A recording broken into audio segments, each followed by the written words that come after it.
Hello everyone, welcome to Black Mirror horror. कैसे हैं आप सब? आई होप आप सब ठीक होंगे। आज मैं एक बार फिर से हाजिर हूँ आप सभी की मोस्ट डिमांडिंग और बेहद पसंदीदा हॉरर स्टोरी के साथ। जी हाँ, सही समझा आप सभी ने। आज मैं एक अघोरी की कहानी लेकर आई हूँ और उम्मीद करती हूँ कि आपको कहानी पसंद आएगी। अगर आपके पास भी ऐसी कोई कहानी या घटना हो तो हमें इंस्टाग्राम पे भेज सकते हैं। हम आपकी कहानियों को अपनी वीडियोस के ज़रिए लोगों तक पहुंचाएंगे। इंस्टाग्राम लिंक डिस्क्रिप्शन में है। कहानी पसंद आए तो इस वीडियो को लाइक और चैनल को सब्सक्राइब ज़रूर कीजिएगा। तो चलिए शुरू करते हैं आज की कहानी। आधी रात को मुकेश की नींद टूट गई। वो अंधेरा फिर फिसफिसा रहा था, फिर उसे बुला रहा था, अपने पास आने को बोल रहा था। पहले वो निवेदन करता था, पर अब वो आज्ञा देता है। मुकेश को डर लगता था उसके पास जाने से। उसे बहुत डर लगता था। हर वक्त वो फिसफिस करता रहता था। पहले पहले मुकेश को अच्छा लगता। उसे लगता उसका भी एक सीक्रेट है। सोच कर ही मुकेश को रोमांच आ जाता, इसीलिए तो वो उसके पास जाता था। लेकिन आजकल वो तो उसे वहाँ जाने के लिए मजबूर कर रहा था। प्रतिदिन स्कूल से लौटते वक्त मुकेश वहाँ जाता था। वो अब तो रात को भी बुलाता था। अंधेरे में जाने से मुकेश को डर लगता था। उसके बारे में क्या सभी बातें पिताजी को बोल दे, लेकिन उसने तो डराया है कि किसी को कुछ भी बताने पर वो माँ और पिताजी को मार डालेगा। मुकेश जानता था कि इतना करने की क्षमता उसमें थी। चुपके से वो बिस्तर से उठ गया। उसके पास जाना ही होगा। वो सड़ा हुआ दुर्गंध और ठंड भरा अंधेरा मुकेश को फिर जकड़ लेगा। फिर भी मुकेश वहाँ जाता है और वो अंधेरा केवल और केवल फिसफिसाता रहता था। जो कोई भी साधना है उसके दो क्रिया हैं, तंत्र एवं मंत्र। तंत्र शब्द की रचना हुई तन से, यानी कि शरीर से। जिन क्रियाओं से हम सभी अपने शारीरिक चाह अर्थात जैसे निंद्रा व भूख को अपने वश में ला सकते हैं, उसे तंत्र कहते हैं। ठीक उसी तरह मंत्र शब्द की रचना मन से अर्थात जिन सभी क्रियाओं के माध्यम से हम अपने मन को वश में ला सकते हैं, उसे मंत्र कहते हैं। इतना बोलकर चारों तरफ देख लिया।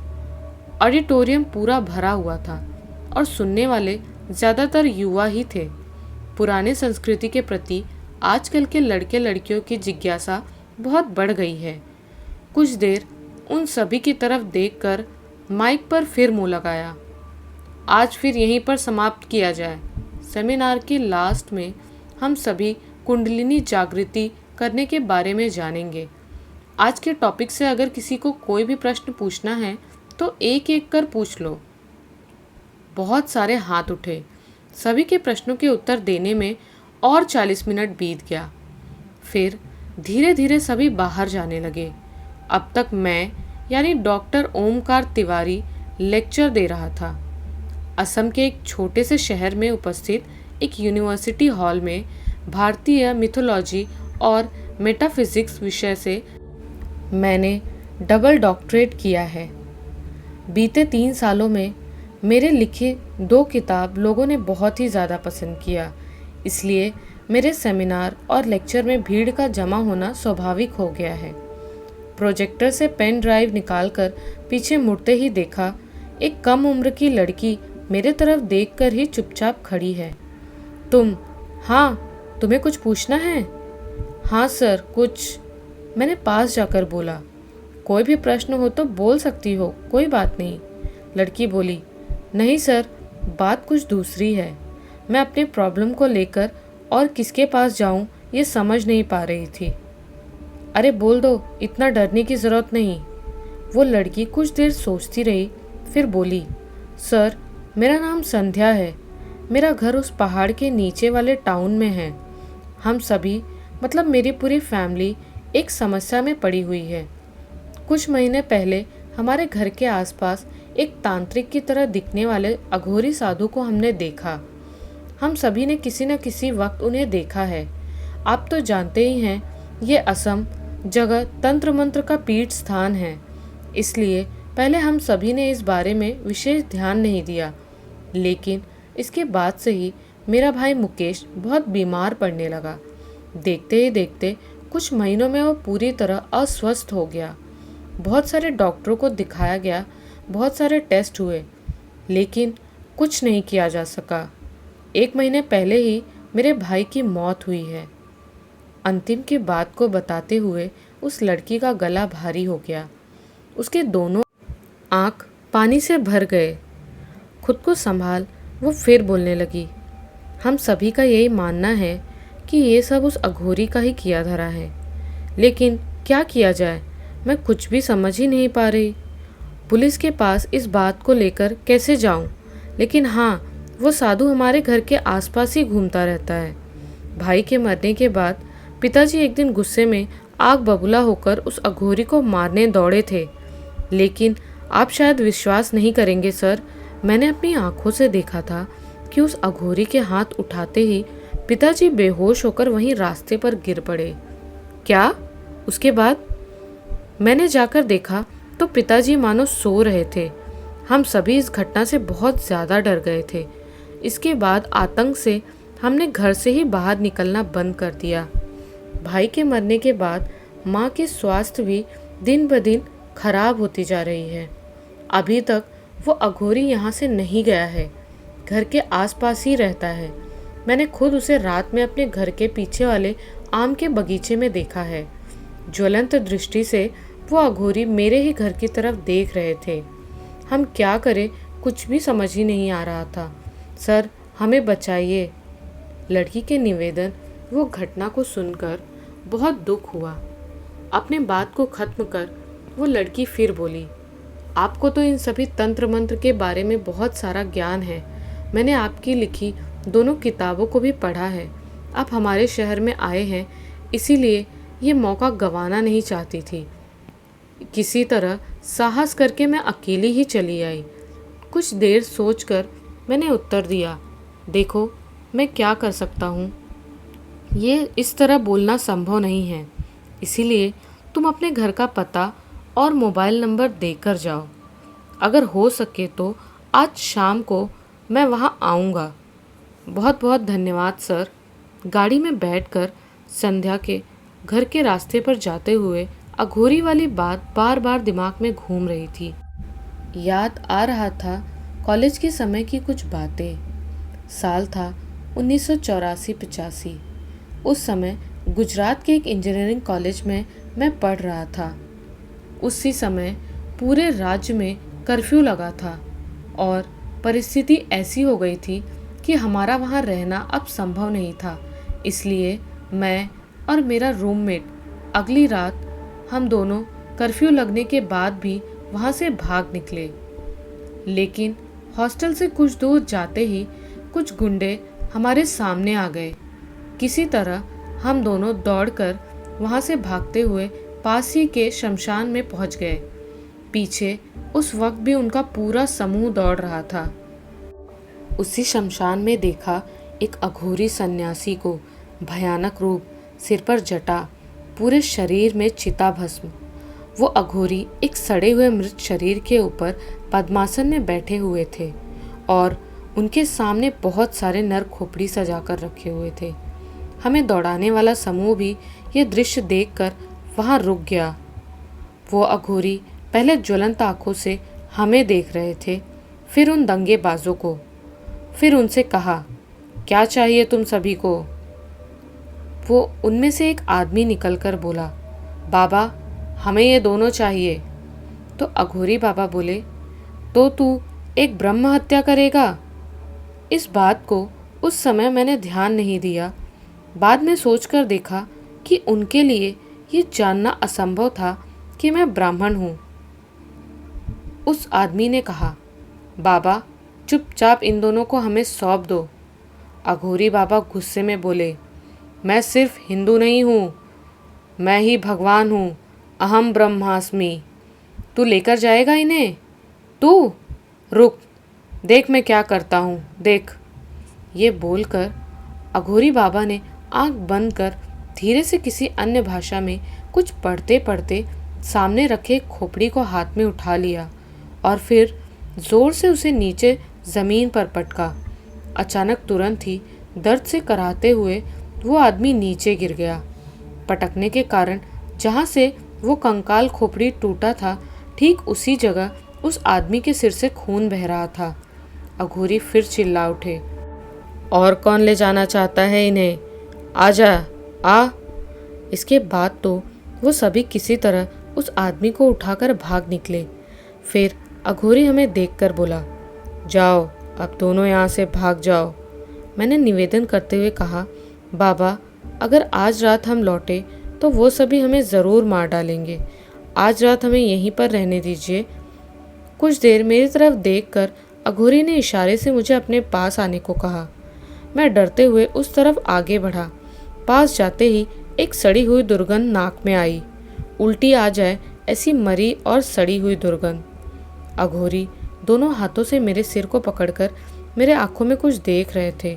फिर कुछ देर आंख बंद किए और फिर बोले, महाकाल की इच्छा से देख रहा हूँ, तुम्हारे अंदर लक्षण हैं। हाँ, लक्षण हैं। सुन, तू रह जा मेरे पास। कल मैं यहाँ से रवाना होऊंगा, तू चल मेरे साथ। बहुत बड़ा हो जाएगा, पर मुझे परेशान मत करना, कभी नहीं। इसके बाद लगभग 8 दिन हमने उनके साथ पथ चला था।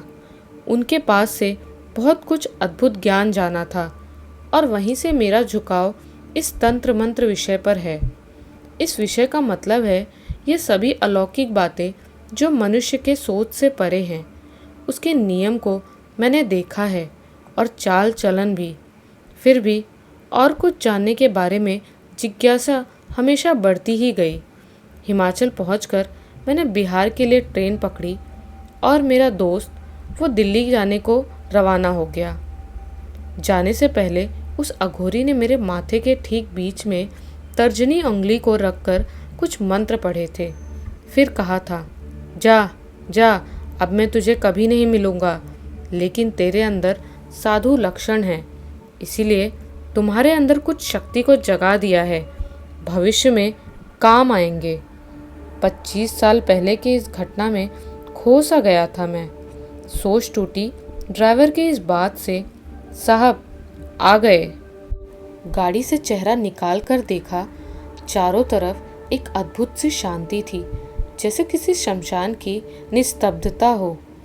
यह समय चिड़ियों के लौटने का है, लेकिन किसी भी चिड़िया की आवाज़ नहीं सुनाई दे रही थी। गाड़ी से उतर घर के चौखट पर पैर रखते ही एक अद्भुत सी अनुभूति हुई। ये अनुभूति को मैं जानता हूँ, लेकिन इतनी तीव्र कभी नहीं हुई। घर की तरफ बढ़ते हुए ऐसा लगा कि इस घर के आसपास के पेड़ पौधे सूख रहे हैं, पेड़ों पर पत्ते नहीं हैं, ऐसा ही कह सकते हैं। मेरे दरवाजे के पास पहुंचने से पहले ही मैंने देखा कि एक आदमी दरवाज़ा खोलकर बाहर आया और बोला, डॉक्टर तिवारी? हाँ, मैं माधव, संध्या का पिता। आप सचमुच आएंगे ये मैंने नहीं सोचा था। आइए अंदर। घर के अंदर जाकर देखा तो परिस्थिति और भी गंभीर थी। बाहर के मुकाबले अंदर और 5 डिग्री ज़्यादा ठंड है। मैं जिस कमरे में बैठा वहाँ छोटा सा है और 2 बल्ब जल रहे थे। फिर भी ऐसा लग रहा था कि कमरे में प्रकाश नहीं है। बल्ब की रोशनी किसी कारण से चारों तरफ फैल नहीं पा रही थी। परिवार के सभी ने मिलकर मुझे एक बार फिर पूरी घटना बताई। नई बात ये जाना कि मुकेश आए दिन स्कूल से घर देरी से आता था। उसके दोस्तों से जाना गया कि मौत के कुछ महीनों पहले से ही मुकेश कुछ बदल सा गया था और छुट्टी के बाद अक्सर वो जंगल से होकर पहाड़ की तरफ जाता था। इस संबंध में किसी के पास कोई सटीक जानकारी नहीं थी। बाद में कुछ पड़ोसियों ने बताया कि उन्होंने खिड़की से मुकेश को रात में बाहर जाते देखा है। परिवार के सभी का मानना है कि उस जंगल में अघोरी ही उसे वश करके ले जाता था और माधव का मानना था उसी तांत्रिक की वजह से ही उसके लड़के की मौत हुई। उन सभी के बातों को मैंने ध्यान से सुना। अवश्य ही असली बात अभी इन्हें नहीं बताया जा सकता। अगर मैं इन्हें बताऊंगा तो शायद सभी डर जाएंगे और मुझे भी हानि हो सकती है, लेकिन थोड़ा बहुत तो बताया जा ही सकता है। इसलिए मैं माधव जी से बोला, देखिए मैं आपको एक बात बताता हूँ, तांत्रिक मतलब अघोरी नहीं है। तांत्रिक वो कपालिक हैं, निम्न श्रेणी के साधक। इनकी शक्तियाँ साधारण व्यक्ति के लिए बहुत ज़्यादा प्रतीत होती हैं, पर एक अघोरी के सामने वो पूरी तरह तुच्छ है। एक अघोरी बहुत ही शक्तिशाली होता है। तंत्र शक्ति दिखाना और नर बलि देना अघोर तंत्र के अंग नहीं है। अघोरियों को लेकर कुछ भयावह और भूल धारणा के कहानियों ने लोगों में बहुत प्रचार पाया है। उनके तंत्र क्रिया या चाल चलन अवश्य ही भयावह है, इसमें कोई संदेह नहीं है, लेकिन किसी मनुष्य की क्षति पहुंचाना उनके लिए बहुत ही निम्न तरह का काम है। वो सब बहुत ही ऊंची पद्धति के साधक हैं। मैं पहले ही जान गया कि आगे का प्रश्न क्या होने वाला है। माधव जी बोले, लेकिन लोग तो कहते हैं वो सभी मृत देह के साथ, मतलब? मैं बोला, हाँ आप ठीक ही जानते हैं, अघोरी लोग मृत देह के साथ शारीरिक तरह से मिलते हैं, पर वो भी उनके साधना का एक महत्वपूर्ण अंग है। अघोर शब्द का अर्थ घोर वो भेदभाव से मुक्त होना है, और लोकाचार, घृणा, लज्जा, भय ये सब है बाधक। ये अघोर साधना है ऋणात्मक शक्ति की साधना, जो बहुत जल्दी ईश्वर के साथ आत्मा को मिलने में सहायता करता है। सहज भाषा में अगर मैं बोलूँ तो मान लीजिए आपके पास दो रास्ते हैं। एक सीधा रास्ता है पर लंबा पथ है, और दूसरा रास्ता कठिन और दुर्गम है, लेकिन इस पथ पर जाने से समय कम लगेगा। अब आप किस पथ पे जाएंगे ये आपके ऊपर है। अघोर साधना है ये द्वितीय पथ। इसी तरह इसकी साधना पद्धति भी अति कठिन और भयावह है। इनके खाद्य हैं जो कुछ भी वर्जित है वही सब, जिसमें मृत पशु से सूखे पत्ते तक। अवश्य इन सब को वह कच्चा ही खाता है। अग्नि से बने खाद्य वो ग्रहण नहीं करते, क्योंकि हमारे शास्त्रों में कहा गया है कि अग्नि सभी को पवित्र कर देता है। उसी तरह इनके साधना का एक चरम प्रक्रिया है मृत संगम, क्योंकि मृत इनके लिए जीवन की तरह स्वाभाविक है। मृत व्यक्ति इनके सामने बहुत ही साधारण है। उस मृत देह से लिप्त होने के समय भी वो सब महाकाल के ध्यान में खोए रहते हैं। ये भी एक प्रकार की साधना है, खुद को सर्व बाधा, भय व घृणा से मुक्त करने की साधना। इतने सब महत्वपूर्ण बातों को उनके दिमाग में जाने के लिए थोड़ा सा समय दिया, फिर अपने प्रसंग में लौट आया। देखिए, मेरा मानना है कि मुकेश की हत्या के पीछे कोई अघोरी नहीं है। जो दोषी है वो निश्चय ही कोई साधारण तांत्रिक है। वो सभी मनुष्यों को क्षति पहुंचाते हैं। तंत्र मंत्र में अघोरी का स्थान है आदि साधक, अर्थात महादेव के ठीक बाद ही। मनुष्य व जीवित किसी के साथ इनका संपर्क नहीं है, तो नरबलि देने का कोई प्रश्न ही नहीं उठता।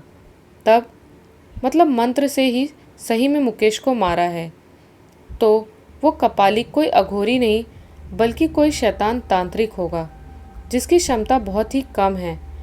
पर आपने जो बात बोला कि केवल हाथ उठाने से किसी मनुष्य को बेहोश कर सकता है, वह व्यक्ति भी खासा शक्तिशाली है। इतनी क्षमता केवल किसी अघोर तांत्रिक के पास ही हो सकती है, और यही बात मुझे इतनी देर से सोचने पर मजबूर कर रही है। जो भी हो, मैं अब चलता हूँ। इस विषय को लेकर आज रात सोचता हूँ, कल आपको बताऊँगा। घर से बाहर निकलकर जितना हो सके स्वाभाविक तरीके से चलकर मैं अपनी गाड़ी तक आया। दरवाजे से बाहर के गेट तक आते समय मैंने अनुभव किया कि एक जोड़ा भयानक आंखें मुझे देख रही हैं। उसे किसी भी तरीके से ये नहीं जानने देना है कि मुझे उसकी उपस्थिति की भनक लग चुकी है। अगर ऐसा किया तो मेरे ऊपर विपत्ति आ सकती है। मेरे गाड़ी के उस घर से कुछ दूर आने के बाद मैंने शांति से सांस लिया। माधव जी को घटना की पूरी सच्चाई नहीं बताई है। कैसे उन्हें बोलूं कि उनके क्षति करने की चाह वाला वो अशुभ शक्ति उनके स्वयं के घर में ही है। हाँ, उस घर की महिला मतलब संध्या की माँ पूरी तरह से उस अशुभ शक्ति के कब्जे में है।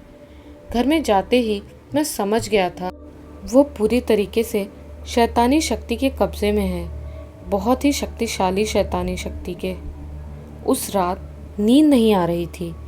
आंख बंद करते ही दिखता वो दृश्य, महिला के ठीक पीछे जमा हुआ काला अंधकार, लेकिन उस अंधकार की एक आकृति थी, ठीक कोई उनके दोनों कंधे पर हाथ रखकर खड़ा है।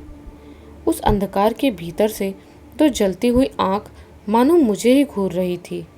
उस दृष्टि को नज़रअंदाज करके किसी तरह से उतने समय मैंने स्वाभाविक तरीके से बात किया था। वो केवल मैं ही जानता हूँ। कुछ तो करना होगा, लेकिन क्या कर सकता हूँ? पैरानॉर्मल के साथ ये पहली बार मेरा सामना नहीं है। इससे पहले भी मैं दूसरे जगत की ताकतों से आमना सामना हुआ है, पर निस्संदेह कोई भी इतनी भयानक नहीं थी। ये शैतान बहुत ही ताकतवर है। यही सोचते सोचते आधी रात को झपकी जैसे ही आई थी, नींद खुल गई एक फिसफिसाहट के शब्द के साथ। आँख खोलते ही जो देखा उससे मेरा हृदय बंद होने के कगार पर आ गया था। ठीक मेरे चेहरे के आमने सामने छत से पीठ लगाकर छिपकली की तरह चिपका हुआ एक विकृत शरीर, उसी महिला का शरीर, माधव जी के पत्नी का शरीर, पर वो अब उनके वश में नहीं है। वो लाल जलती हुई आंखें, वो विकृत भयानक चेहरा मुझे देख रहा था, सीधा मेरे तरफ। इसका मतलब मैं उसे धोखा नहीं दे पाया। वो जान गया था, आज शाम ही वो जान गया था कि मैं उसके अस्तित्व को जान गया हूँ। चिल्लाने की भी शक्ति नहीं थी मुझ में, हाथ पैर जम से गए थे, हिलने की भी शक्ति नहीं थी। वो शैतान मेरे ऊपर कूद पड़ा। अब उसका विभत्स चेहरा मुझसे मात्र कुछ इंच की दूरी पर था। वो फिसफिस कर रहा था, क्या बोल रहा है नहीं जानता, लेकिन मेरे चेहरे के पास ही धीमे धीमे कुछ बोल रहा था। एक लंबा सांप जैसी जीभ निकालकर वो मेरे चेहरे पर फिराने लगा, पूरे चेहरे पे। मेरा दिमाग और सहन नहीं कर पा रहा था। इसी आतंक में बार बार दिमाग सुन्न हो जा रहा था। अगर ऐसा ही चला तो कुछ देर में ही मेरी मृत्यु निश्चित है। मेरे आंखों के सामने अंधकार उतरने लगा था, केवल कानों में आ रही थी वही फिसफिसाहट। तुरंत ही एक गुरु गंभीर आवाज़ के साथ खोया हुआ ज्ञान लौट कर आया। वो शैतान अभी भी मेरे ऊपर ही है, लेकिन अंधकार कमरे में तीसरे व्यक्ति के उपस्थिति को जाना मैंने।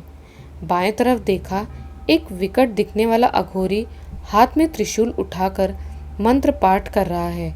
तुरंत ही उस त्रिशूल को चला दिया मेरे ऊपर बैठे उस शैतान की तरफ। एक झटके में त्रिशूल उस शैतान को ले जाकर दीवार में गाड़ दिया, पर उस विकृत देह ने एक झटके से खुद को उस त्रिशूल से मुक्त कर लिया, लेकिन कंधे का एक टुकड़ा मांस उसी त्रिशूल के साथ धंसा रहा।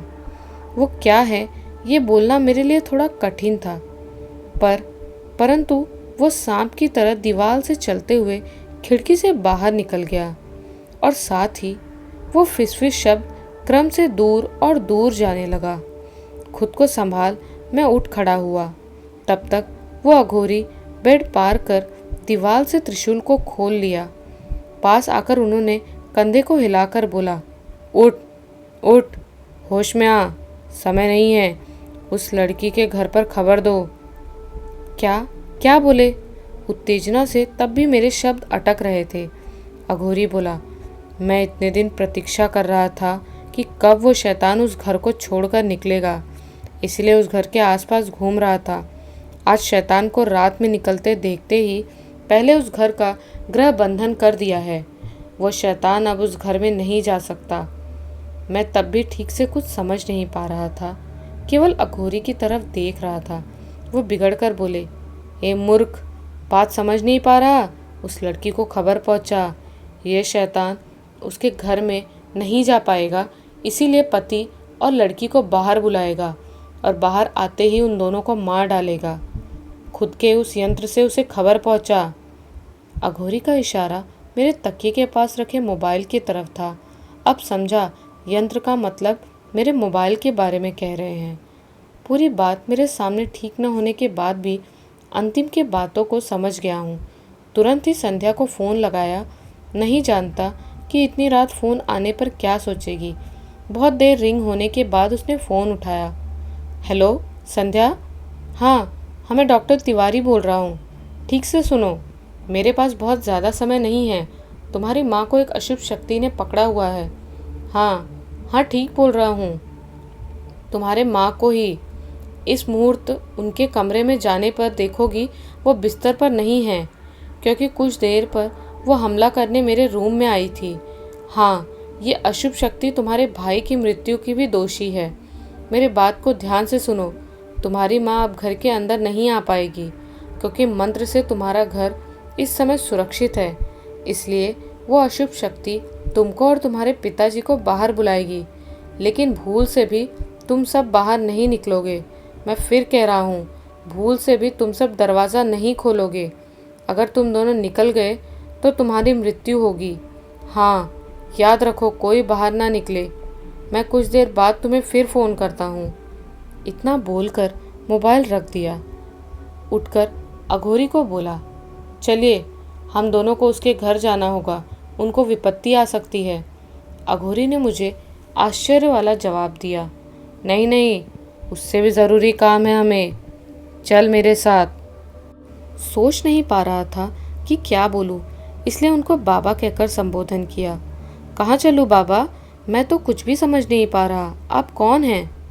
अघोरी बोला, चुप रह, इस युद्ध में तेरी भी भूमिका है।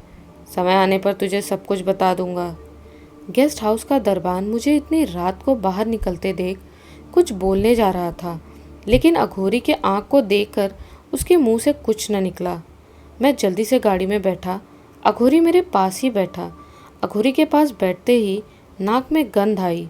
इस अघोरी के शरीर से भी मरी और सड़ी गंध आ रही थी, इसलिए शीशा खुला ही रखा। गाड़ी को स्टार्ट कर अघोरी से पूछा, किस तरफ जाएंगे? उत्तर की तरफ चल, उधर ही कब्रिस्तान है। मन में हजारों प्रश्न उठने पर भी अघोरी के निर्देशानुसार गाड़ी आगे बढ़ाया। कुछ भी पूछने का साहस नहीं कर पा रहा था। शायद यही देखकर अघोरी बाबा स्वयं ही बोलने लगे, सुन, इस जगत के अलावा भी और कई जगत है जो हमारे साथ ही चलते हैं, हमारे आसपास की अवस्थान करते हैं, किंतु हम उसे अनुभव नहीं कर पाते। वो जगह केवल भरा हुआ है प्रेत, पिशाच, डाकिनी, हाकिनी, शैतान, जो प्रवृत्ति में बहुत ही भयंकर है। ये सभी प्रतिपल इस जगत में आने की चेष्टा कर रहे हैं। कुछ असीम शक्तिशाली सत्ता इसे करने में सफल भी होती है बीच बीच में, जो कि प्रकृति के विपरीत है, महाकाल के नियम के विरुद्ध है। ठीक वैसा ही घटा था आज से कई 100 सालों पहले। एक बार एक शैतान चला आया था इस जगत में। हम महादेव के संतान अघोरियों ने मिलकर उस शैतान को कैद किया था इस उत्तर पूर्वी एक गुफा में। बहुत साल वो वहीं पर था, लेकिन उसके बाद इतना बोलकर अघोरी थम गया। मैं उत्सुक होकर बोला, उसके बाद बाबा? उसके बाद क्या? समय के साथ साथ बंधन मंत्र की शक्ति कम होने लगी, जिसके फलस्वरूप वो शैतान मुक्ति न पाने के बावजूद वह बाहर के मनुष्य से संपर्क करने में सक्षम हुआ। खुद के फिसफिसाहट से मुकेश नाम के एक छोटे लड़के को खुद की तरफ आकर्षित किया। वो शैतान तब भी उतना शक्तिशाली नहीं था, इसलिए खुद का शिकार बनाया दुर्बल मन के व्यक्ति को, मतलब मुकेश नामक लड़के को। वो शैतान उसे खुद के पास बुलाता था, पश्चिम में जंगल से ढके उस गुफा में। वो लड़का जितनी बार वहाँ जाता, वो शैतान उतना ही प्राण शक्ति उससे चूस लेता। इसलिए वो लड़का दिन बे दिन दुर्बल होता गया और शैतान शक्तिशाली होता गया। बाद में शैतान इतना शक्तिशाली हो गया कि उसने कैद से खुद को मुक्त कर लिया और उस लड़के मुकेश में शरीर में उसके प्रवेश कर गया। मैं जब यहाँ आया तब तक बहुत देर हो गई थी। उस लड़के को बचाने का कोई उपाय नहीं था। उस शैतान की शक्ति इतनी बढ़ गई कि उसने उसके माँ पर भी कब्जा कर लिया। उस शैतान के घर में रहते मेरा वहाँ अंदर जाना संभव नहीं था। खुद के काली शक्तियों से मुझे बांध देता था, जिस कारण से मैं इतने दिन उस घर के आसपास ही घूम रहा था, अपेक्षा में था एक सही समय के, और आज रात तूने उसे कर दिया। इतनी देर बाद मैं कुछ समझ पाया। मुझे खुद के घर में देखकर वो सतर्क हो गया था। शैतान समझ गया था कि मैं सब कुछ जान गया हूँ। मैं बोला, मैं उसके घर वालों को भी बता दूंगा, इसलिए मुझे खत्म करने के लिए आज रात वो घर से निकल कर आया था और आपने उसी दौरान घर को शुद्ध कर ग्रह बंधन कर दिया, यही ना? अघोरी बोला, हाँ एकदम ठीक कहा। प्रति मुहूर्त वो शैतान शक्तिशाली हो रहा है। उसे रोकने के 3 वस्तु चाहिए। 2 हमारे पास हैं। पहला है शैतान के आधार देह का मांस। मैं हैरान होकर बोला, मांस? माधव जी की पत्नी के शरीर का मांस है आपके पास? अघोरी अपने कमर में बंधे एक छोटी पोटली को खोलकर एक टुकड़ा खून टपकता हुआ मांस निकाला। उसको एक बार मुझे दिखाकर फिर से पोटली में रख दिया और फिर अघोरी बोला, तुझे बचाते हुए मेरे त्रिशूल के चोट से इस मांस के टुकड़े को पा गया। और दूसरा वस्तु है एक विशेष नक्षत्र में मरे हुए आदमी का चिता भस्म। इसके लिए कुछ 100 साल पहले एक अघोर सन्यासी ने अपनी इच्छा से मृत्यु ग्रहण किया था, जिससे उसके चिता भस्म से दूसरे अघोरी उस शैतान को हरा सके, ठीक जैसे महर्षि दधीची ने खुद की अस्थियों को दिया था वज्र के निर्माण के लिए, जिससे असुरों का दमन हो सके। मैं बोला, इसका मतलब वो भस्म आपके पास है? अघोरी बोला, नहीं, लेकिन तुम्हारे पास है। मैं आश्चर्य से सामने रास्ता देखते हुए बोला, मेरे पास? हाँ, तुम्हारे ही पास। बहुत साल पहले मेरे जैसे एक अघोर सन्यासी ने तुझे कुछ दिया था, वो याद है? हाँ, दिया था। अदृश्य भयानक छाया को अनुभव करने की विशेष क्षमता। अघोरी बोला, अरे नहीं, दूसरा कुछ दिया था, एक सामान दिया था, ठीक से याद कर। और कुछ? हाँ, बाबा एक ताबीज़ दिया था और कहा था कि इसे सब समय गले में पहन कर रखना। हाँ, वही ताबीज़ है अभी तुम्हारे पास? मैं गले में बंधे हुए ताबीज़ को दिखाते हुए बोला, हाँ, ये देखिए। अघोरी बोला, इसके भीतर ही है वो चिता भस्म। मैं बोला, ये क्या? पर इतने सालों पहले, और आपने ये सब कैसे जाना? इसके उत्तर में अघोरी ने इस तरह मेरे तरफ देखा मानो छोटे बच्चे की तरह मैंने कोई प्रश्न पूछा है। समझा, इस रहस्य का उत्तर नहीं मिलेगा। ये सब अघोरियों के त्रिकालदर्शी की क्षमता है। इसलिए मैंने इस प्रश्न को छोड़कर फिर पूछा, और तीसरी वस्तु? अघोरी बोला, और तीसरी वस्तु है शैतान ने मुक्ति के लिए सबसे पहले जिस शरीर का इस्तेमाल किया है उसकी मृत देह, वही हम लेने जा रहे हैं। मुझे कुछ न समझ आया और आश्चर्य होकर बोला, नहीं समझा? किसकी मृत देह? मुकेश का। लेकिन वो तो 1 महीने पहले ही जला दिया गया है।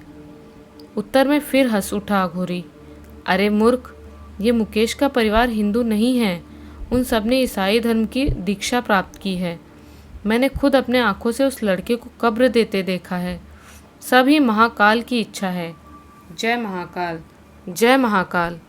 उनकी इच्छा से ही तू आज यहाँ है और तेरे गले में वो चिता भस्म।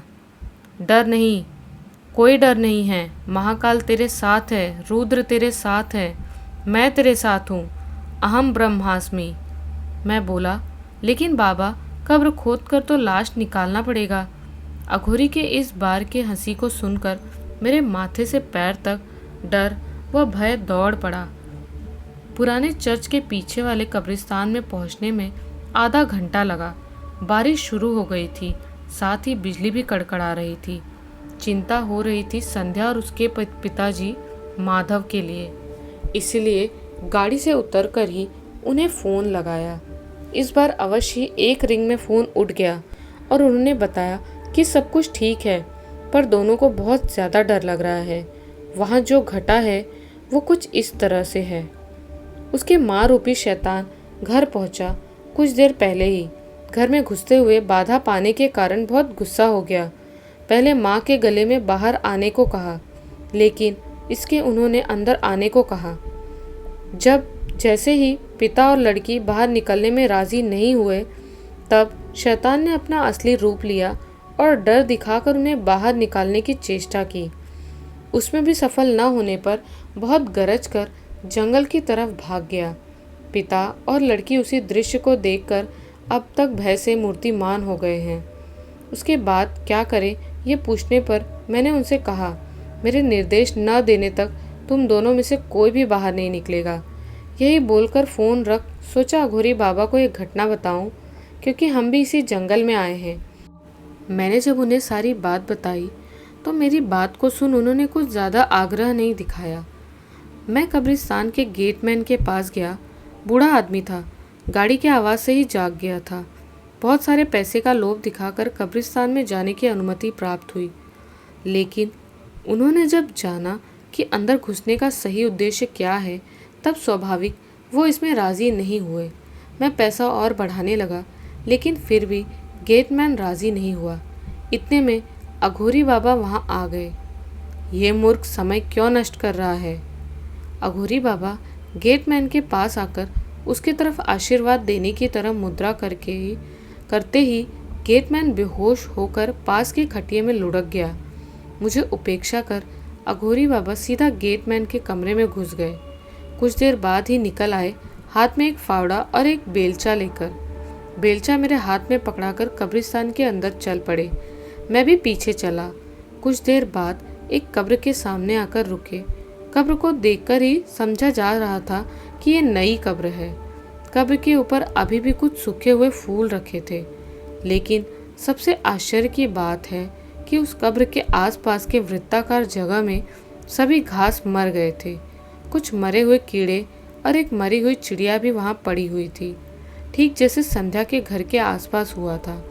समझा कि अशुभ उपस्थिति मिट्टी को विषाक्त कर दिया है। अघोरी बाबा ने मिट्टी खोदना शुरू किया।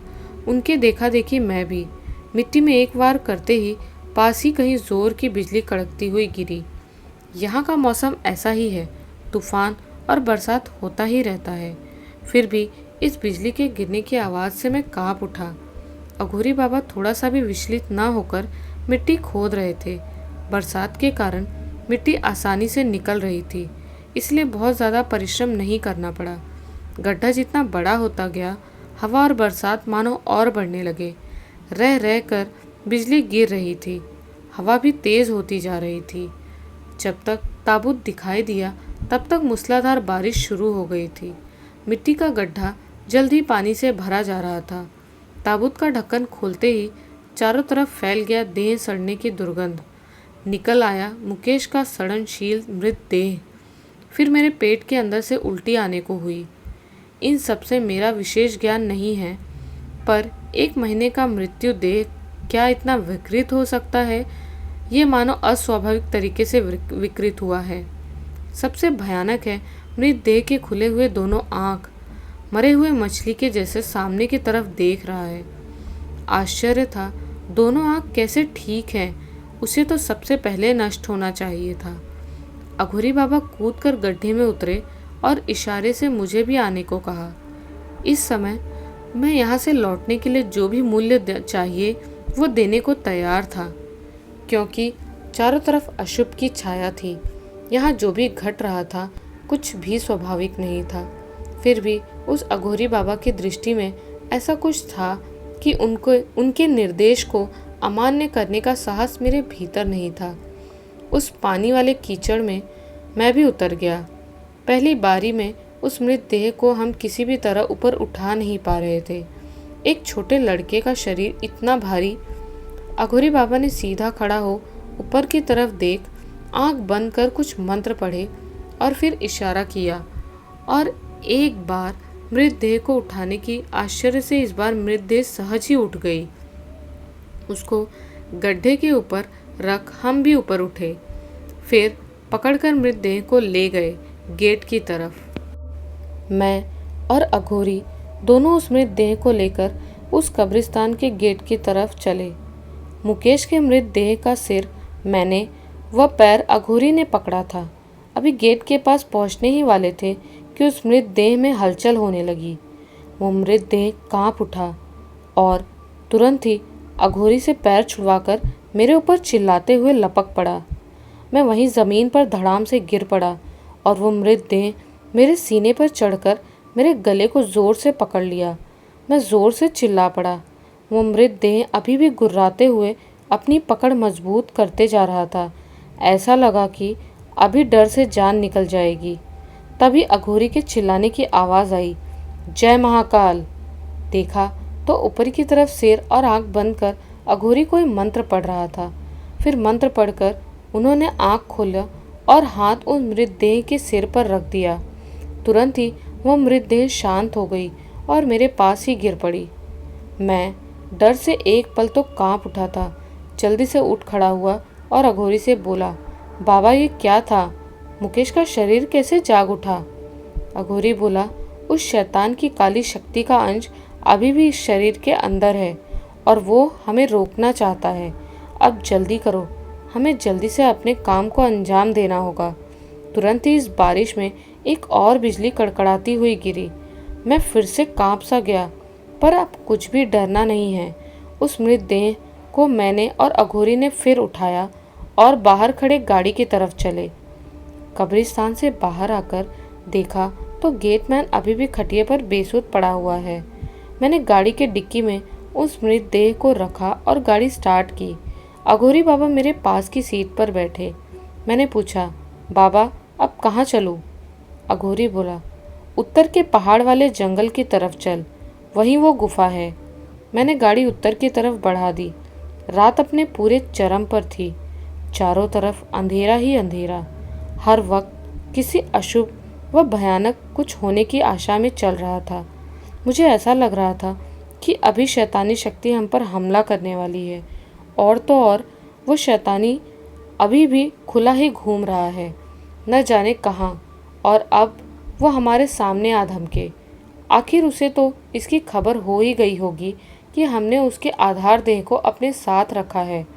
मेरे मन में कई सवाल घूम रहे थे और मेरे चेहरे पर भय की रेखा कोई भी साफ देख सकता था। पर मैंने देखा पास ही बैठे अघोरी बाबा एकदम शांत व निडर होकर बैठे हुए हैं, मानो उन्हें पता है कि हमें कुछ नहीं होने वाला। कोई दिव्य व्यक्ति ही इस वक्त इतने शांत मग्न में रह सकता है। अघोरी ने मेरे अंदर के डर वाले हलचल को देखकर बोला, तुम्हें डरने की जरूरत नहीं, स्वयं महाकाल और मैं तुम्हारे साथ हूँ। जो महाकाल के काम में सहायता करता है उसे कुछ नहीं होता। तुम बस डरो मत, क्योंकि डर ही उस शैतान की शक्ति है। जय महाकाल। मैं अब कुछ शांत हुआ और अघोरी से पूछा, अच्छा बाबा ये शैतान है क्या? इसे क्या कहते हैं? अघोरी बोला, ये काली परछाई का एक महाभयानक रूप है जो बहुत ही शक्तिशाली है। मैं बोला, तो वो प्रेत, कोई प्रेत है या पिशाच है? अघोरी बोला, नहीं, ये कोई प्रेत या पिशाच नहीं है, ये उनसे भी शक्तिशाली है, जो छाया के रूप में रहकर मानव विनाश को अंजाम देते हैं। इसका कोई नाम नहीं है, हम इसे अंधकार व शैतान से संबोधित करते हैं। हम दोनों के बीच बात हो ही रही थी कि अचानक गाड़ी के डिक्की से एक बार फिर एक भयानक आवाज़ के साथ खटखटाने की आवाज़ आने लगी। मुकेश का मृतदेह एक बार फिर जाग उठा था और वो बाहर निकलना चाहता था। अघोरी ने एक बार फिर जोर से मंत्र पढ़ा। तथागत कुछ देर में वो मृतदेह की छटपटाहट बंद हो गई और मैं गाड़ी तेज करके बढ़ा चला। अघोरी बोला, वो शैतान हमें रोकने की कोशिश ज़रूर करेगा, पर मेरे कहे अनुसार तुम बढ़ते रहना, वो हमारा कुछ नहीं कर सकता। जय महाकाल। गाड़ी कुछ दूर और आगे बढ़ी थी कि आगे रास्ते पर देखा कई सारे कुत्ते रास्ते को घेर कर खड़े हैं और उधर देखकर ही भौंक रहे हैं।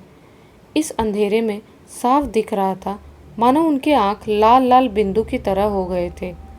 मेरी गाड़ी तेजी से उसी की तरफ बढ़ रही थी। मुझे कुछ नहीं समझ आ रहा था कि क्या करूं। अघोरी चिल्लाकर बोला, गाड़ी मत रोकना, मत रोकना।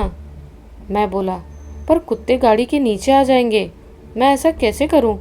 अघोरी गुस्से से बोल पड़ा, अरे मूर्ख, तुझे दिख नहीं रहा? ये एक शैतानी जाल है। अगर तुमने गाड़ी रोका तो हम अपने मकसद को पूरा नहीं कर पाएंगे। मैं गाड़ी उसी तेज़ी से बढ़ाता गया। आगे से कई बड़े कुत्ते, उनके मुंह से खून के जैसा लाल तरल गिर रहा था। मैंने आंख बंद कर हिम्मत से उन सबके ऊपर गाड़ी चढ़ा दिया। लेकिन ये क्या, वो सब कहाँ गए? मानो हवा होकर गायब हो गए हों। एक छाया के भीतर से मानो गाड़ी आगे बढ़ गई। तभी चारों तरफ से एक हुंकार और भेड़ियों की आवाज़ सुनाई देने लगी। वो आवाज़ बहुत ही भयानक और डरावनी थी। मैंने जल्दी से गाड़ी के दोनों तरफ के शीशे बंद किए और तभी मैंने देखा मेरे गाड़ी के चारों तरफ भेड़िया और न जाने कैसे भयानक जानवर भयानक आवाज़ निकालते हुए गाड़ी के साथ ही दौड़ रहे थे। फिर वो सब गाड़ी के साथ ही हवा में उड़ने लगे। उनके आंखों से आग निकल रही थी और मुंह से खून के छींटे। उन शैतानी शक्तियों ने पूरे गाड़ी को घेर रखा था और अब फिर से पीछे की डिक्की से मृतदेह की आवाज़ आने लगी। ये सब इतना भयानक था कि डर से कोई भी वहीं बेहोश हो जाए। पहाड़ी रास्ता, एक तरफ पहाड़ और दूसरी तरफ बड़ा सा पहाड़ी ढलान। अगर गाड़ी ज़रा सी भी इधर उधर गई तो हम न जाने कितने नीचे गिरेंगे। मैं डर तो रहा था पर हिम्मत करके गाड़ी को आगे बढ़ाता जा रहा था और वो सभी भयानक भेड़ियों ने अभी भी पूरी गाड़ी को घेर रखा था। अब वो धीरे धीरे एक भयानक आग के गोले में परिवर्तित हो रहे थे, बहुत ही विभत्स आकृति में, तथा साथ ही पीछे से मुकेश के मृतदेह के छटपटाहट भी बढ़ गई थी। अघोरी बाबा कुछ मंत्र पढ़ रहे थे पर अभी भी वो सब भयानक आकृति गाड़ी के चारों तरफ वैसे ही चल रहे थे। मैं फिर देखा अघोरी बाबा गाड़ी का शीशा खोल रहे थे। मैं चिल्लाकर बोला, बाबा आप ये क्या कर रहे हैं? पर अघोरी ने मेरी बात को नहीं सुना और गाड़ी का शीशा खोला, अपने शरीर को बाहर निकाला और आसमान की तरफ हाथ उठाकर जोर से बोल पड़े, हे महाकाल हमारी मदद कीजिए, हे महाकाल मदद। ये कहते हुए अघोरी जोर जोर से मंत्र पढ़ने लगे। कुछ ही देर में गाड़ी के चारों तरफ उड़ते भयानक जलती आकृति शून्य में गायब होने लगी, एक एक कर, और पीछे मुकेश की देह भी शांत होने लगी। देखते देखते ही चारों तरफ फिर शांत, सब कुछ सामान्य हो गया। अब केवल बारिश के आवाज़ के अलावा और कुछ नहीं बचा। जब चारों तरफ के सभी पैशाचिक शक्तियाँ समाप्त हुई तब अघोरी फिर से अपनी सीट पर बैठ गए। ये देखकर जान में जान आई। तब तो मुझे भी ऐसा लग रहा था कि अब अंदर से धीरे धीरे डर समाप्त हो रहा है। अंदर का हलचल अब शांत हो गई थी। अघोरी बोले, देखा अगर गाड़ी को रोकते तो हमारा क्या हश्र होता। वो शैतान हमें रोकने की पूरी कोशिश कर रहा है। मैं अघोरी के कहे अनुसार गाड़ी उस पहाड़ी जंगल की ओर बढ़ा रहा था। मुझे लग रहा था कि फिर शायद आगे कोई ना कोई शैतानी शक्ति हमें रोकने की कोशिश ज़रूर करेगी, पर ऐसा नहीं हुआ। हम दोनों उस जंगल में पहुँचे। गाड़ी से नीचे उतरकर मैंने देखा अभी भी वो निशान है जिस रास्ते को बनाकर मुकेश उस शैतान के पास पहुँचता था और दिन पे दिन वो शैतान उससे शक्ति चूसता था। कुछ झाड़ियों के पीछे ही वो गुफा छुपी थी। देखने से बहुत ही पुराना लग रहा था और इस अंधेरे में और भी भयावह लग रहा था।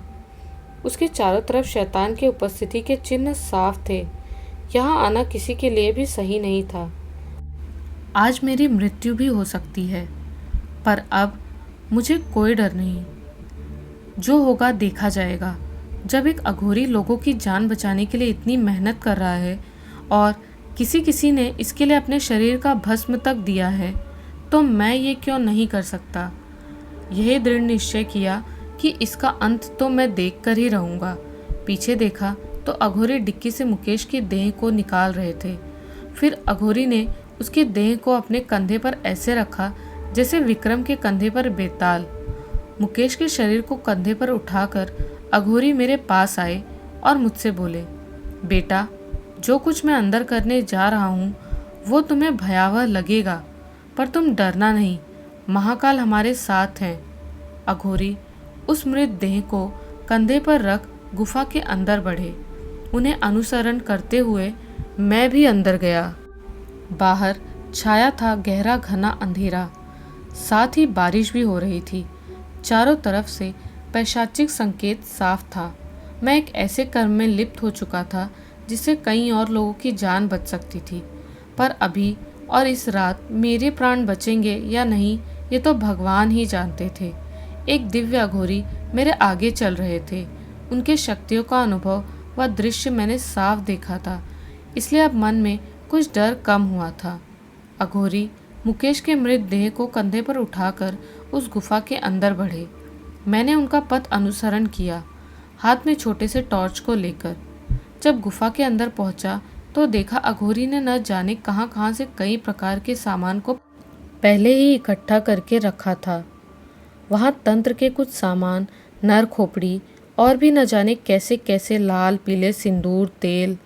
अघोरी ने मुकेश के मृतदेह को नीचे रखा और अपने त्रिशूल को वहीं सीधा गाड़ दिया।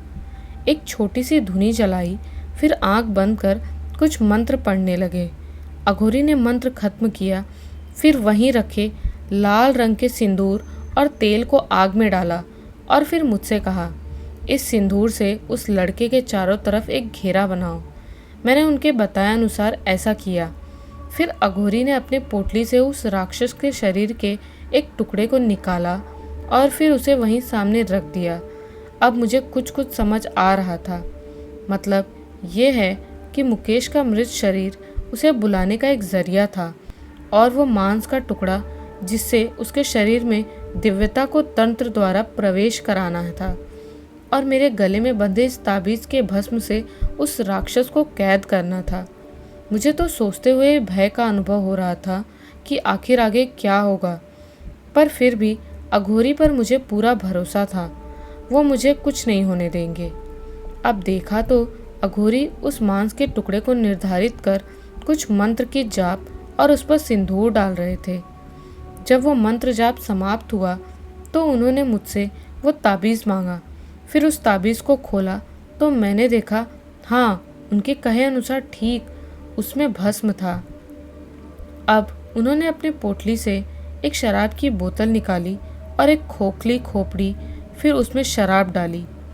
फिर एक चुटकी वो भस्म और कुछ मंत्र पढ़ उसे पी गए। आश्चर्य, जैसे ही अघोरी ने उसे पिया तुरंत ही उनकी दोनों आंखें लाल आग की तरह जल उठी और शरीर भी अजीब तरीके से कांप सा उठा और आवाज़ में भी एक अजीब सा परिवर्तन हुआ जो कुछ भयानक था और वो और भयानक हो गया।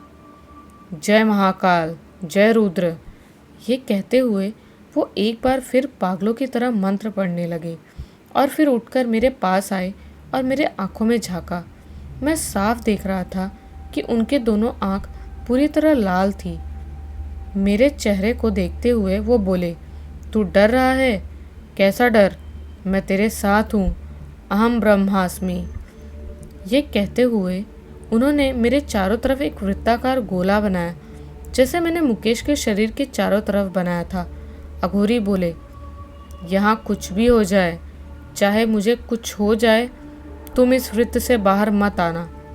अगर तुमने ऐसा किया तो मृत्यु निश्चित है। और एक बात, अपने डर को मत दिखाना, साहस ही हमारा अस्त्र है। इतना कह अघोरी फिर अपने जगह जाकर बैठ गया और मुकेश को संबोधित कर मंत्र पढ़ने लगा। ठीक इसी समय मुझे महसूस हुआ, हाँ, कुछ है जो बहुत भयानक है और वो इधर ही आ रहा था। वो राक्षस आ रहा था। चारों तरफ के वातावरण में एक अजीब सी घुटन फैलने लगी। अघोरी बाबा पागलों की तरह मंत्र पढ़ रहे थे और मेरा दिमाग उस शैतान को नज़दीक और नज़दीक आते हुए महसूस कर रहा था। पर ये क्या?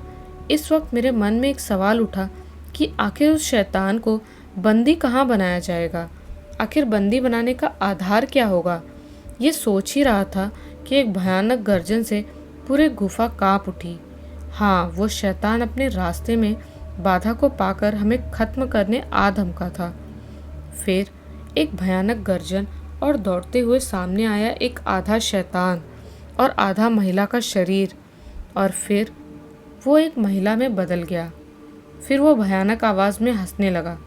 उधर अघोरी बाबा तेजी से मंत्र पढ़ते जा रहे थे, हे महाकाल कृपाल। और इसके कुछ देर बाद ही उस शैतान ने अपना असली रूप दिखाया। वो महिला धीरे धीरे बदलने लगी। पहले उसके चेहरे से निकला एक भयानक सा विकृत और विभत्स चेहरा, बड़े बड़े दांत, फिर उस महिला का पूरा शरीर बदल गया, एक भयानक शैतान के रूप में। कितना भयानक व विभत्स था उसका शरीर। ये देख मैं तो मानो डर से बेहोश हो जाऊं। अघोरी जोर से मंत्र पढ़े जा रहे थे। वो शैतान मेरे तरफ बढ़ा, एक झपट्टा मारा मेरे तरफ। जैसे ही उस वृत्ताकार चिन्ह से टकराया, वो वहीं छिटक कर गिर गया। अब जब वो शैतान उठा तो फिर से भयानक तरीके से गरज पड़ा। मैंने अघोरी की तरफ देखा तो वो फिर से शराब पीते हुए उठ खड़े हुए और जय महाकाल कहते हुए सामने रखा वो मांस का टुकड़ा आग में डाल दिया। जैसे ही अघोरी ने ऐसा किया, वो शैतान एक बार फिर चीख सा उठा और अब दौड़ा मुकेश के मृत देह की तरफ, पर वहां भी उस वृत्त से बाधा पाकर अघोरी की तरफ बढ़ गया। अघोरी ने न जाने कौन से मंत्र को पढ़कर उस शैतान की तरफ त्रिशूल को फेंका, पर वो शैतान उस त्रिशूल से बचकर सीधे अघोरी की तरफ लपका और जाकर अघोरी के गले को पकड़ लिया। ये देखकर ही अघोरी बाबा को अब वो शैतान मार सकता है, मैं आगे बढ़ना चाहा, पर अघोरी ने हाथ से इशारा करते हुए कहा, नहीं, वहाँ से बाहर मत निकलना जब तक मैं ना कहूँ। इतना कहकर वो अघोरी जोर से हंस पड़ा और फिर अपने समक्ष आए उस शैतान पर वो भस्म छिड़क दिया। तुरंत ही वो शैतान एक काले धुएं में बदलने लगा। नीचे बेहोश होकर गिर पड़ी महिला यानी मुकेश की माँ। वो छाया रूपी धुआं सीधे समा गया अघोरी के अंदर। मैं कांप सा उठा। मुझे पता चल गया, हाँ, मैं जान गया कि उस शैतान को बंदी बनाने का आधार कुछ और नहीं, अघोरी का शरीर स्वयं था। मैं चिल्ला उठा, बाबा, आपने ये क्या किया? अघोरी हंस उठा और तुरंत ही वह शैतान अपना असर अघोरी के ऊपर करने लगा। अब उनकी आंखें भयानक तरीके से सफ़ेद होने लगी, पर अपने दैवीय शक्ति के कारण उन्हें अब भी अपने ऊपर संतुलन था। वो अब अपने मंत्र के उच्चारण को कर रहे थे, पर धीरे धीरे। फिर उन्होंने पास ही रखे ताबीज़ के भस्म को अपने माथे पर लगा लिया। अंदर के शैतानी चीख अब उनके मुख से निकली। मैंने साफ देखा, अब उन पर शैतान का असर धीरे धीरे बढ़ता जा रहा था और मैं कुछ समझ नहीं पा रहा था कि अघोरी ने ऐसा क्यों किया। अब अघोरी बाबा छटपटाने लगे। मैं उन्हें संभालने के लिए उनकी तरफ दौड़ा, पर अब भी उन्होंने हाथ से अपने पास आने को मना कर दिया और कहा, उस त्रिशूल को उठाओ और मेरे सीने को भेद कर इस शैतानी शक्ति को खत्म करो जल्दी। मैं जोर से बोल उठा, पर मैं ऐसा नहीं कर सकता, नहीं कर सकता। कैसे मैं आपके सीने में त्रिशूल से वार कर सकता हूँ? अघोरी बाबा पीड़ा और गुस्से में चिल्लाकर बोले, मैं जैसा कहता हूँ वैसा ही करो। मैं अब भी ये करने को किसी भी तरीके से तैयार नहीं था। मेरे हाथ और पैर कांप रहे थे। जल्दी कर मूर्ख, त्रिशूल उठा। देखा तो अघोरी का शरीर काला पड़ने लगा और सभी नसें साफ दिखने लगी। अघोरी अभी भी कष्ट से कराह रहे थे। त्रिशूल उठा। इस बार के अघोरी के गर्जना से मैंने खुद को संभाला और जल्दी से जाकर त्रिशूल को उठाया। अघोरी चिल्लाया, उसे मेरे सीने में गाड़ दे। जय महाकाल। मैं न जानते हुए भी त्रिशूल से एक जोरदार वार अघोरी के सीने में किया। त्रिशूल पूरा छाती फाड़ती हुई अंदर घुस गई। मेरे आंखों से आंसू के धार बह निकले और उसी समय अघोरी का शरीर जलने लगा और अंदर से उस शैतानी के कराहने की भयानक आवाज़ पूरे गुफा में गूंज उठी। कुछ ही देर में अघोरी का पूरा शरीर जलकर राख हो गया और एक काला धुआं गुफा के बाहर निकल गया। मैं खुद को संभाल नहीं पा रहा था। अभी कुछ देर पहले मैंने क्या किया ये मुझे समझ नहीं आ रहा था, और हो भी क्यों ना। अभी कुछ देर पहले सामने बैठा एक आदमी जलकर क्षण भर में राख हो गया। कुछ देर वहीं पर बैठा रहा। आँख भी सब दृश्य आँख में बार बार दोहरा दोहरा कर आंसू निकाल रही थी। आंखें केवल उस अघोरी बाबा को खोज रहे थे, पर जनमानस के कारण उन्होंने स्वयं को बलि कर दिया। करीब आधे घंटे वैसे ही बेसुध अवस्था में बैठे रहने के बाद मैंने खुद को संभाला। चलकर गुफा से बाहर आया। बाहर बारिश रुक गई थी। पूरब से कुछ सफ़ेद रोशनी चारों तरफ छा रही थी। ब्रह्म मुहूर्त का अंतिम समय था। कुछ ही देर में सुबह हो जाएगी। मैंने संध्या को फ़ोन लगाया और उन्हें वहाँ आने के लिए बताया। सुबह होते होते सब आ गए। संध्या की माँ ठीक थी पर अभी भी बेहोश थी। संध्या बोली, वो अघोरी भी आपके साथ में थे ना सर? वे कहाँ गए और क्या हुआ यहाँ? मैं बोला, उन्होंने ही तुम्हारे माँ को बचाया है और हम सबको भी। फिर तुम सबके आने से पहले ही वो अपने धाम को चले गए। संध्या के पिता ने मुकेश के शरीर को कब्रिस्तान में लेकर आने के कारण कुछ गुस्सा किया, पर जब उन्हें बताया कि यह ज़रूरी था तब वो शांत हुए। उधर कब्रिस्तान के गेटमैन ने भी पुलिस को लाश चोरी के बारे में खबर दे दिया था, पर माधव जी के कहने पर कोई कार्रवाई नहीं हुई और फिर मुकेश के देह को कब्र दिया गया। संध्या की माँ को हॉस्पिटल में 1 दिन बाद होश आया। अब वो ठीक थी। आज भी रास्ते पर सफ़र करते हुए किसी अघोरी या बाबा को देखता हूँ तो वो महाअघोरी और उस रात के भयानक बातें आंखों के सामने छप जाती हैं। मैंने अपने जीवन के कार्य को कर लिया। ठीक इसी तरह कई और शैतान इस दुनिया में आएंगे तो कोई महाअघोरी तांत्रिक और मेरे जैसा आम आदमी इसे फिर दोहराएंगे। ये चलता रहेगा क्योंकि प्रकृति अपना संतुलन हमेशा बनाए रखेगा और ऐसे पैशाचिक शक्ति के लिए यहाँ कोई जगह नहीं है। तो दोस्तों, कैसी लगी आपको ये कहानी? हमें कमेंट्स में ज़रूर बताइएगा। मिलती हूँ एक नए वीडियो में कुछ ऐसी ही सच्ची और डरावनी कहानियों के साथ। तब तक के लिए जय महाकाल।